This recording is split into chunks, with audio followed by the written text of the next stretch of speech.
The number.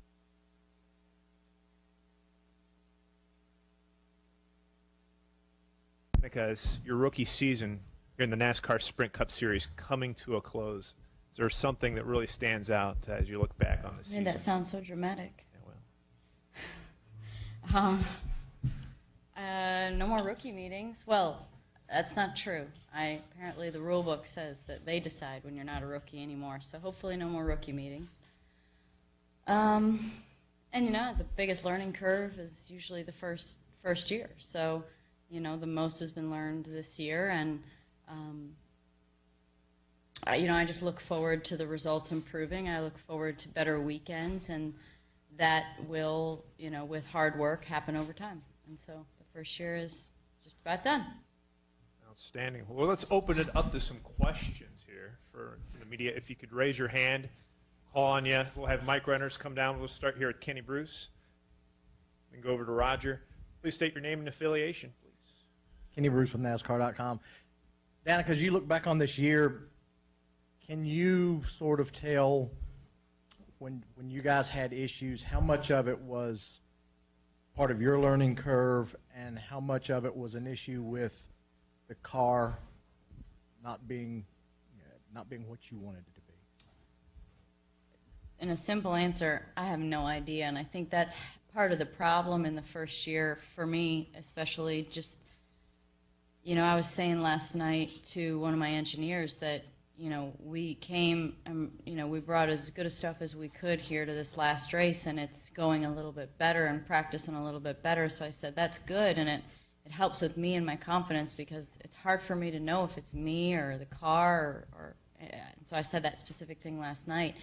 And it's important to keep confidence up. So I said, this helps with me to be able to be more confident that you know, we just need to do everything we can to be more prepared every single weekend, from car and setup aspect. And you know, there just is a lot more natural speed in what we have out there this weekend. It feels like I feel potential to actually, you know, the car doesn't feel right yet, we're okay. So it seems like sometimes throughout the year the car has felt pretty good and it's not fast. And so so I think that there's a tremendous amount that I still need to learn, for sure, and a lot of stuff that I need to work on for, you know, making the weekends more smooth. Things like anticipating the changes that need to, how big of changes need to happen from practice to qualifying and qualifying to the race, and the things that I need out of practice that result in a good race car. Those are all things that I need to learn. I need to be able to identify what's happening with the car better.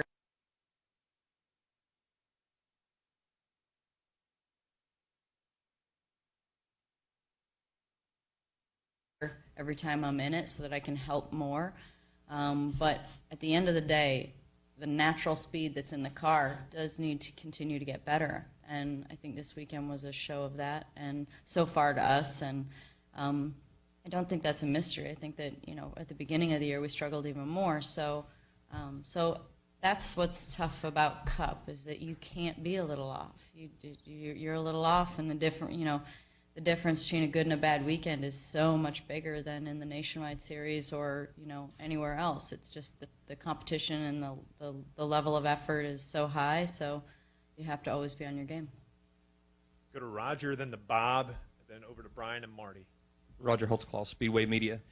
Danica, there's been a lot of debate over the past couple weeks about whether it's a good idea or not for Cup drivers to compete in the Nationwide Series, especially coming into this weekend when they're, you know, in the hopes for a title. Mm-hmm. Going into next season, do you plan on running some nationwide races, or if not, was that something you would like to do?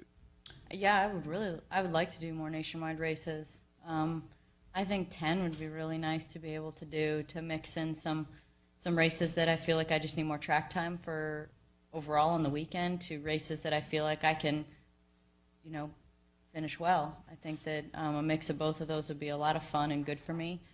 And I think that, you know, you didn't necessarily ask, but I think that it is a good thing to have Cup guys be able to run in nationwide. I think it's really cool that you have to designate your series. I think that's great for the sport. It creates, it allows certain drivers to be able to get more publicity for their results. But most importantly, I think it allows teams, Cup teams, to be able to see what drivers in the Nationwide Series, or the Truck Series for that matter, can do against the guys that go out and win in the Cup Series. I think that shows a lot about the drivers that they are, and it gives those Cup owners confidence in their ability. So, and it gives the drivers a good marker to what you need to do and how you need to run.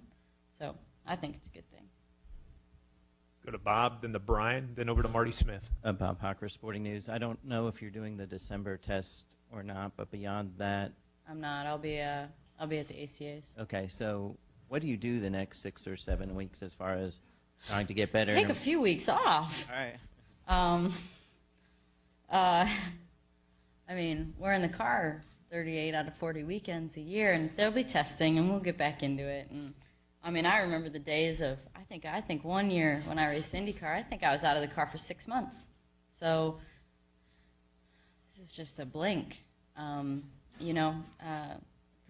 Next week or the week after is Thanksgiving, and then it'll be banquet and ACAs, and then it'll be GoDaddy Super Bowl commercials, and then their holiday party, and then it'll be the last 2 weeks of December, which will be Christmas, and then New Year's will come around, and we'll be in the car the second week of January. So time flies; it's not that long, and so I think that there's a lot of things at Stewart-Haas that are new and changing, and it'll be a good time for the teams and crews to recharge and also be able to start working with some of the new people we have involved in the team and work on the cars. I think that's something that we saw at the beginning of this year was that we've got to do whatever we can in the off season to get the cars to be faster and have more grip when next year starts. And so some of that comes from testing, but usually that's where it finalizes. A lot of times it gets done in the wind tunnel and in R&D and with engineers and crew chiefs thinking together, and then you usually go and take those things to the racetrack and see what really works. So it's usually kind of the final straw. So I have no doubt that we'll get to that, and I'm sure I'll find myself at Nashville a couple times next year at the beginning of the year, testing those things out, and then we'll be ready to start the season. So I think it goes by very quick. We'll go to Brian, then to Marty, then back over here to Al. Brian Nelson, Motor Racing Network. Good morning, Danica. So with Mark Martin, I guess, coming on to be your go-to guy, input from what I understand, over next year, and then you've got all of these accomplished drivers at Stewart-Haas Racing as well. First, how do you expect Mark to assist, and then even beyond that, can you have too much input from all these different voices and sending you in so many different directions that you really have a hard time finding what's your feel? Well, I don't think that you can ever have too much input. Maybe from person to person, they have different preferences of what they like, but I sure like it. I sure like hearing advice about what to do. It doesn't mean you go out and implement every single thing and try every single thing, but there's going to be a situation that comes up, and you're going to remember what somebody said, and you're going to try it. And so I like asking a lot of questions, and no different than me walking down pit lane last night for qualifying, and stopping by Mark's car and talking to him and asking what he's going to do for qualifying. And then we were just talking about, working on things for next year and how nice it is when there's natural speed in the car, and then you can work on little things to fine tune. So, sometimes it's not necessarily just about what do you do in the race car. Everybody's got their own style. Everybody's got their own way that they feel comfortable, and really there's no two drivers the same. So sometimes it just comes from having another driver's perspective on what things need to be worked on, and some of it's about driving, but a lot of it's also about team and about communication and about what we need to improve overall as a team from somebody like Mark Martin that has so much experience and has accomplished so much. He has seen a lot of different teams, and And that's a great perspective. And so he's there to ask driving questions, but he's also there to just help overall from a team perspective. Go to Marty and then back over to Al. Marty Smith, ESPN, over to your right.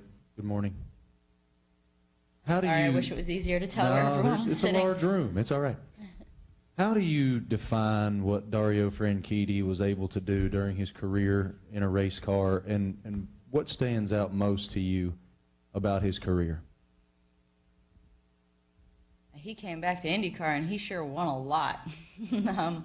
You know, he came to NASCAR after winning the championship and winning the Indy 500, and then he went back to IndyCar and won the championship and won the Indy 500. So I think it just his, you know, his ability and confidence and style and knowledge about open wheel cars and his love for it. And he was a great teammate.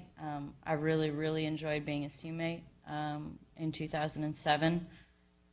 We had a lot of fun, and I learned a lot, and I learned a lot about how someone can be so good at setting up a car. He really was very good at that, and I'm sure that it was not a fun decision, but it was, at the end of the day, we race and it's our job and we love it, but you know, it's not worth risking your health for. And you know, I think it's admirable that he put that first, and I think he has nothing that he can look back on and think, I wish I coulda, shoulda, woulda done that. He did it, and it was, you know, he wanted to keep going and this is just my assumption, he wanted to keep going because he loves racing, and he didn't feel like he felt like he could still perform at the highest level, and so therefore he wanted to keep going. But his health is more important, and you know, like I said, I enjoyed being his teammate. He's an extremely talented and accomplished driver, and I'm sure he has more to contribute from a different perspective now. And you know, I wish him peace and all that, because I'm sure that it's not necessarily something he saw coming, but he's doing it, and good for him. We'll go next to Al. We'll go to this gentleman right here, and then we'll wrap it up with Woody in the back. Yeah, Danica, Al Pierce with Auto Week. How much ribbing, either good-natured or otherwise, do you and Ricky do about Rookie of the Year?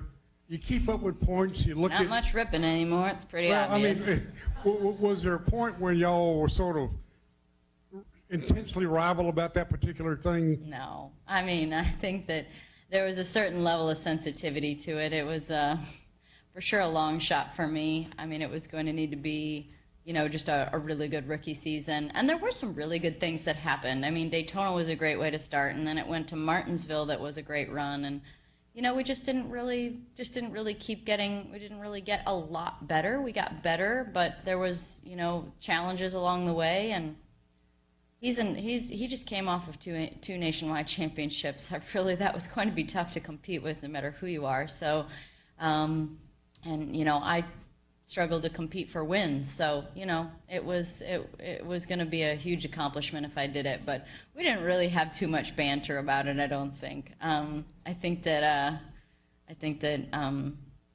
it was just something we just didn't really talk about. We talked a lot more about the cars. We talked a lot more about team. We talked a lot more about just purely what happened that day.